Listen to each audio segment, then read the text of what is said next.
আসসালামু আলাইকুম। মণিপুরে এখনও থামেনি জাতিগত দাঙ্গা। প্রত্যেক দিন নির্বিচারে হত্যা করা হচ্ছে ওখানকার সাধারণ জনগণদের। একই সঙ্গে বিদ্রোহীদের সঙ্গে ভারতের কেন্দ্রীয় বাহিনীর গোলাগুলিও চলমান রয়েছে। ভারতের এই জাতিগত দাঙ্গার মূলে কারা কারা এই ফায়দা লুটে খাচ্ছে? জাতিগত দাঙ্গা দেখিয়ে বিজেপি একের পর এক বারবার ক্ষমতার দখল করে বসে আছে।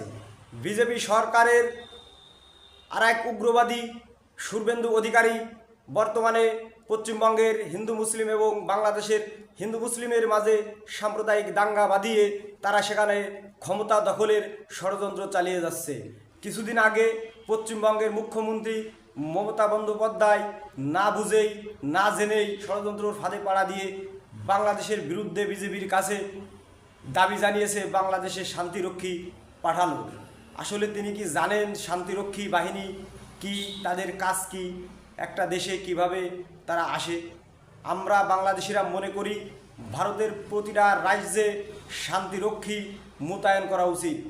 আমরা মনে করি তারা অসাম্প্রদায়িক জনগোষ্ঠী আছেন, দল আছেন, রাজনৈতিক সংগঠন আছেন, আপনাদের উচিত হবে জাতিসংঘে আবেদন জানিয়ে ভারতের প্রতিটা রাজ্যে শান্তিরক্ষী বাহিনী মোতায়েন করা।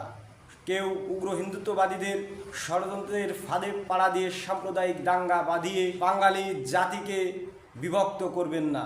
সবাইকে ধন্যবাদ জানিয়ে শেষ করছি।